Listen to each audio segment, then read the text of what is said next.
Salut fidèles abonnés, merci de recevoir mes salutations agro-éco-responsables. La terre ne trompe pas, c'est vrai, on ne triche pas avec elle. Ravi une fois de plus de vous servir dans cette énième vidéo chez Agripreneur.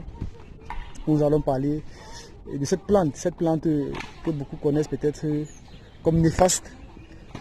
Mais cette plante, sur le plan thérapeutique, sur le plan médicinal, a beaucoup de valeurs et beaucoup de vertus. Donc nous allons partager cela avec vous. Vous allez être surpris de constater, de savoir que cette plante a ses vertus. Et cette plante est tellement négligée, tellement abandonnée, mais beaucoup ne savent pas en fait que c'est une grande richesse. Alors en image, vous allez voir ces agripreneurs, ceux qui peuvent peut-être reconnaître. Il s'agit en fait du gui d'Afrique. Le gui d'Afrique, en fait, c'est une plante parasite.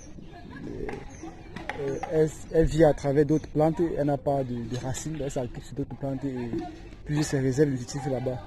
Et généralement, beaucoup n'aiment pas ces plantes parce qu'en fait, quand elle attaque les plants en champ, elle détruit ces plants. Donc, généralement, beaucoup plus les avocatiers. Quand cela attaque vos plants d'avocatiers, ça détruit vos avocatiers en quelques temps. Mais, c'est vrai néfaste pour les plantes que nous avons mis en champ, mais pour l'homme, c'est beaucoup plus bénéfique sur le plan thérapeutique et médicinal.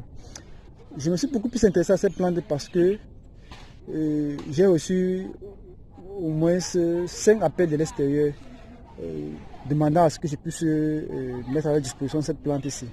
Je ne comprenais pas pourquoi est-ce que les gens s'intéressaient à cette plante parce qu'il faut le dire chez l'entrepreneur, personnellement, honnêtement, moi-même, je ne savais pas que cette plante a vraiment cette valeur. C'est où j'ai fait des recherches approfondies et poussées, je me rends compte que ça a beaucoup de vertus et beaucoup de valeurs. Je me suis rapproché même des traitants localement. Et puis on a discuté par rapport à cette plante et puis voilà, ils m'ont certifié qu'ils utilisent cette plante pour traiter pas mal de maladies. Mais il y a une maladie vraiment principale que cette plante traite, ou bien soigne si on peut le dire, ou ralentit si on peut le dire ainsi, que beaucoup ignorent. Il s'agit du cancer, oui. Cette plante ralentit, soigne ou traite entre guillemets le cancer. Pas mal de maladies que ça traite chez l'agripreneur. Pas mal de maladies. Vous savez, nous sommes bantous, nous sommes africains et la nature, Dieu nous a tout donné, mais parfois on néglige, on se dit toujours que la solution est ailleurs, alors qu'à côté de nous, nous avons des solutions assez simples, assez pratiques, que nous négligeons, que nous ne connaissons pas. Donc, raison pour laquelle, en fait, dans cette vidéo, je tiens vraiment à partager avec vous cette culture, cette plante-ci, en fait, que vous puissiez, vous, à votre niveau, la partager avec le maximum de personnes, qu'eux puissent en bénéficier, qu'eux puissent mettre cela en pratique. Il y a des personnes, certainement, quelque part, qui souffrent dans cette plante, pourront être utiles pour leur traitement afin qu'ils puissent trouver la guérison, afin qu'ils puissent trouver la santé. Car ça, la santé, nous pouvons dire. La santé semble être la chose la plus banale, mais c'est la chose la plus chère. Parce que c'est quand vous êtes malade que vous comprenez que c'est la chose la plus chère. Vous ne pouvez plus être mobile. Donc, si vous, dans votre exploitation, vous avez ceci au niveau de vos arbres, coupez-les. Si peut-être ce n'est pas utile, partagez avec ceux qui en ont besoin, mettez à leur disposition, qu'ils puissent utiliser ça comme traitement. Donc, comme je disais tantôt, en fait, ce n'est pas seulement peut-être utilisé comme ralentisseur du processus cancéreux, c'est utilisé aussi comme hypotenseur, comme purgatif et comme diurétique. Et aussi utilisé pour beaucoup de femmes à la ménopause. Donc, ces agripreneurs, si vous ne connaissez pas cette plante, il y a cela peut-être avant cette vidéo, ou si vous la connaissez, mais seulement comme plante parasite. Sachez dès aujourd'hui que cette plante a beaucoup de vertus sur le plan thérapeutique, donc vous pouvez mettre cela à profit pour votre santé. N'hésitez pas de partager au maximum afin que beaucoup de personnes puissent en bénéficier et retrouver la santé peut-être à travers cette vidéo, à travers cette plante.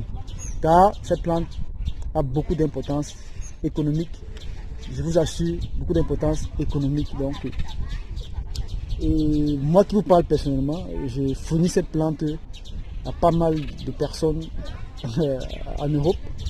Et j'utilise cela non seulement pour faire des gélules, pour faire des tisanes. Donc vous pouvez l'utiliser en infusion, vous pouvez l'utiliser en tisane, sous plusieurs formes quoi, pour trouver la guérison. Donc vous aussi, si vous avez cela avec vous, récoltez et puis mettez cela à profit, vous pouvez la commercialiser. J'espère que cette vidéo vous sera utile et que vous saurez mettre cela en pratique. Disons, chers agripreneurs, à très bientôt pour un sujet encore plus intéressant et encore plus alléchant. Vive l'agriculture africaine, vive l'agrofucanisme. C'était comme ça pour vous, le Chantina, Agofouken pour vous servir comme toujours avec beaucoup de plaisir et beaucoup de bonheur. Je tiens pour ceux qui auront suivi la vidéo jusqu'à ce niveau-ci, que vous puissiez aller faire le maximum de recherches pour découvrir et savoir ce que c'est que le guide d'Afrique, l'importance que cela a. Vous verrez que c'est une plante vraiment très riche et à haute valeur économique que beaucoup ignorent, que d'autres ne savent même pas. Donc nous partageons dans cette vidéo pour que vous puissiez vous affranchir, car la Bible dit mon peuple périt faute de connaissances. Alors à travers cette vidéo, nous venons mettre à vos profit des connaissances qui pourront permettre de vous affranchir tant sur le plan financier qu'en sur le plan de traitement. Merci. Bye bye.